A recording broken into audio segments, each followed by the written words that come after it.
जय हिंद दोस्तों, मेरा नाम संदीप कुमार, आपके अपने चैनल एग्जाम अड्डा में स्वागत है। तो आज हम लोग पढ़ेंगे अधातु के बीच बॉन्ड कि अधातु जो तत्व होते हैं उनके बीच कितना बॉन्ड होगा। तो सबसे पहले अगर कुछ बेसिक जानकारी कर लेते हैं, उसके बाद हम लोग जानेंगे कि कौन सा तत्व के पास कितना बॉन्ड होता है।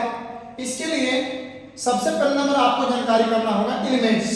तो एलिमेंट्स जो होता है उनका संयोजकता होता है, यानी उसका वैलेंस इलेक्ट्रॉन होता है। तो हम थोड़ा सा संयोजकता की बात कर लेते हैं। तो जैसा कि मैं अगले वीडियो में बताया है कि किसी भी तत्व के बाहतम कक्ष में 2, 8, 18, 32, 50, 76 etc दिखाई दें तो वे तत्व लगभग स्थायी होते हैं। यानी हमारे कहने का तात्पर्य है कि यदि कोई भी तत्व के बाहतम कक्ष में यदि 8 इलेक्ट्रॉन ना हो तो 8 इलेक्ट्रॉन बनाने के लिए या तो इलेक्ट्रॉन का त्याग करता है या तो ग्रहण करता है। तो जो त्याग करता है वही आपका क्या संयोजकता, जो ग्रहण करता है वही आपका संयोजकता। तो जैसा कि हमने आपको एग्जाम्पल में बताना चाह रहे हैं कि संयोजकता की बात करें तो सोडियम का परमाणु संख्या 11 होता है और इसका 2, 8 और 1 हो जाएगा। तो इसका 2, 8, 1 हो जाएगा। तो ये इलेक्ट्रॉन त्याग करके पास्टक नियम का पालन करेगा, इसलिए हम कह सकते हैं कि इसकी संयोजकता होगा, यानी सोडियम की संयोजकता होगी। ठीक उसी प्रकार Cl17 की बात करते हैं तो इसका हो जाएगा 2, 8 और 7। ये 7 इलेक्ट्रॉन है, पास्टक नियम का पालन करने के लिए 1 इलेक्ट्रॉन ग्रहण करेगा। तो इसलिए 1 इलेक्ट्रॉन ग्रहण कर रहा है किसके लिए, 8 होने के लिए। तो क्लोरीन की संयोजकता आपका 1 हो जाएगा। इस प्रकार हम कह सकते हैं कि जिस तत्व के बाहतम कक्ष में 1, 2, 3 हो वे इलेक्ट्रॉन का त्याग करते हैं। जिस तत्व के बाहतम कक्ष में 5, 6, 7 हो वे ग्रहण करते हैं। यानी 1 का त्याग होगा, 2 का त्याग होगा, 3 का त्याग होगा। जबकि 5 में 3 जुड़ेगा, 6 में 2 जुड़ेगा, 7 में 1 जुड़ेगा। तो जो जुड़ेगा उसकी संयोजकता और जो त्याग करेगा उसकी संयोजकता। तो हम लोग थोड़ा सा एग्जाम्पल की बात करते हैं। एग्जाम्पल नंबर 1 में देखते हैं हम लोग Cl। तो Cl का बाबू आप लोग जानते हैं कि 17 होता है परमाणु संख्या। यदि इसका इलेक्ट्रॉनिक विन्यास निकलेगा तो 2, 8 और 7।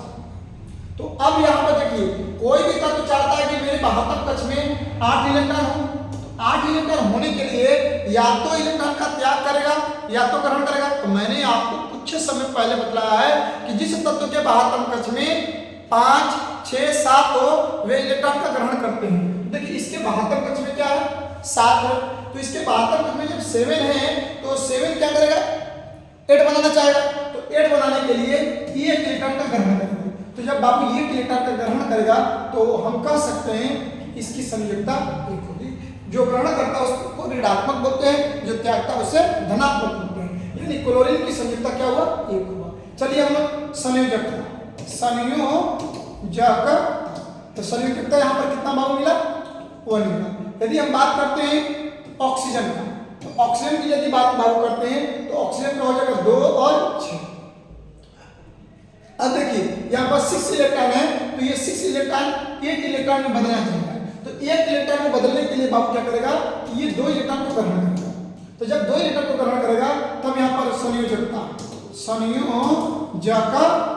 तो संयोजकता बाबू हो जाएगा आपका 2। यानी कोई बोलेगा कि ऑक्सीजन की संयोजकता क्या हो गया, तो 2 हो गया। ठीक उसी प्रकार से हम बात करते हैं नाइट्रोजन का। तो नाइट्रोजन का परमाणु संख्या 7 होता है। यदि इसका इलेक्ट्रॉनिक विन्यास निकलेगा तो 2 और 5 होगा, क्योंकि 5 2 7। तो देखिए ये 8 बनने के लिए ये 3 इलेक्ट्रॉन को बाबू ग्रहण करेगा। कितने इलेक्ट्रॉन को ग्रहण करेगा, 3 इलेक्ट्रॉन को ग्रहण करेगा।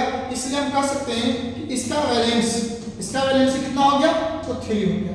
इसका वैलेंस कितना हो गया, 3 हो गया। यदि हम बात करते हैं कि किसी भी तत्व की बात करें, फास्फोरस 15 होता है तो बाबू फास्फोरस का जब 15 होता है तो हम कह सकते हैं कि इसका इलेक्ट्रॉनिक विन्यास निकलेगा तो 2, 8 और 5 होगा। तो ये 5 बातम में है तो इसको 8 बनाना है। तो 8 बनाने के लिए ये 3 इलेक्ट्रॉन को बाबू ने ग्रहण करेगा। जब 3 इलेक्ट्रॉन को ग्रहण करेगा तो हम कह सकते हैं कि इस पर 3 माइनस, ये देखिए ये 3 ग्रहण किया तो इसमें 3 माइनस, ये 2 ग्रहण किया तो इस पर 2 माइनस। ये जो संयोजकता होता है उसी को हम लोग पार पर लिखते हैं।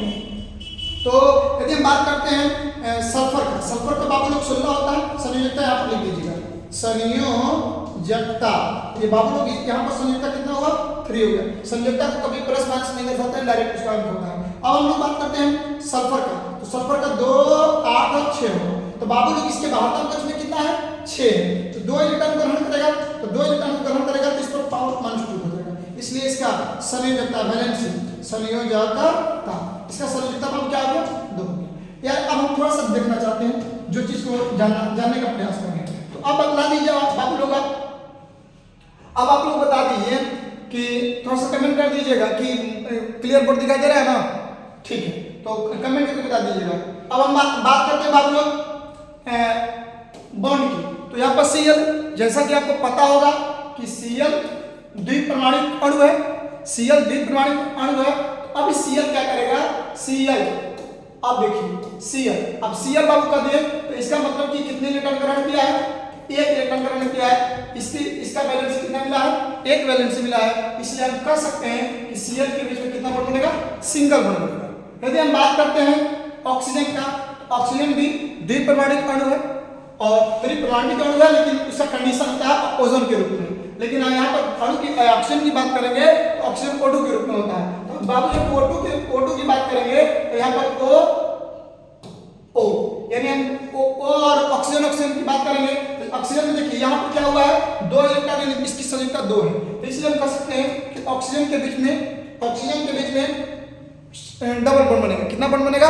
डबल। यानी क्लोरीन के बीच में सिंगल बॉन्ड बना है, ऑक्सीजन के बीच में कितना बॉन्ड बना है? ऑक्सीजन के बीच में बना है डबल बॉन्ड बना है। अब हम लोग बात करते हैं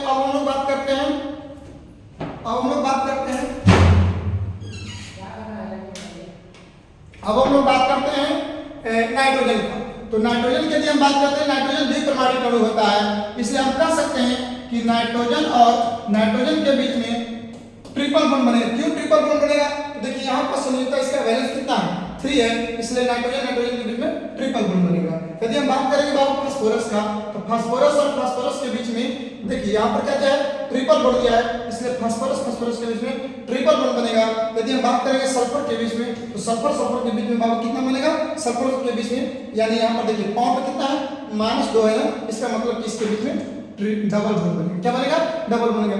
यानी एक चीज ध्यान दीजिएगा सब लोग बाबू लोग ध्यान दीजिए, इसी बात को देना है कि जो तत्व की संयोजकता होगा, पावर होगा, उतना ही उसका बॉन्ड बनेगा। अब थोड़ा सा एग्जांपल अपवाद में लेते हैं जो अष्टक का पालन नहीं करता।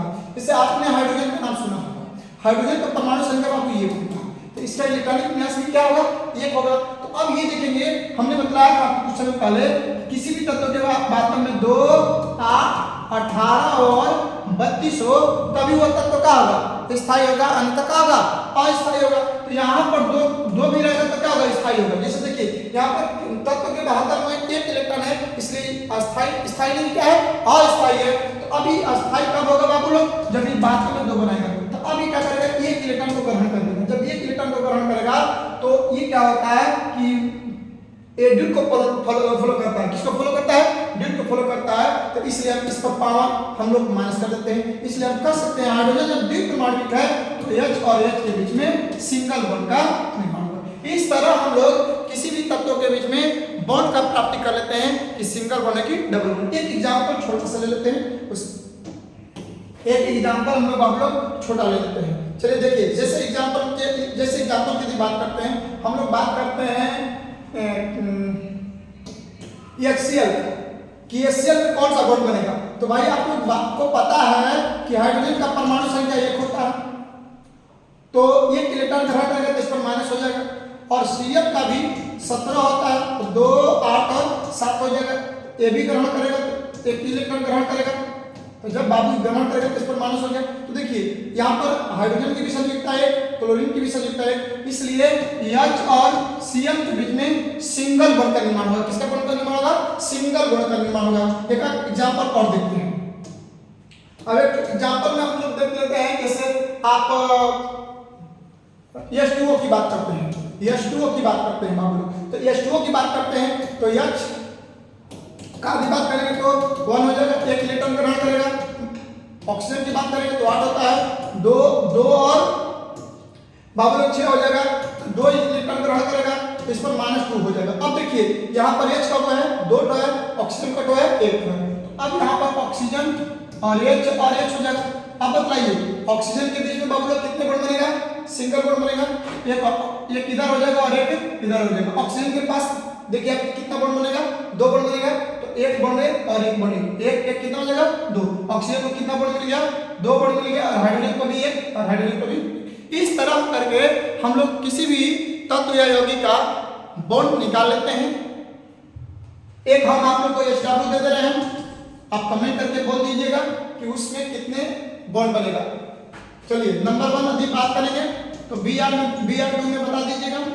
नंबर 2 की बात करेंगे तो I2 में बता दीजिएगा। नंबर 3 की यदि बात करेंगे, नंबर 3 में आप लोग बता दीजिएगा फ्लोरीन कि इसमें बॉन्डों की संख्या क्या है। ठीक है स्टूडेंट्स, आज के लिए इतना ही। अगली क्लास में हम लोग अगला टॉपिक देखेंगे।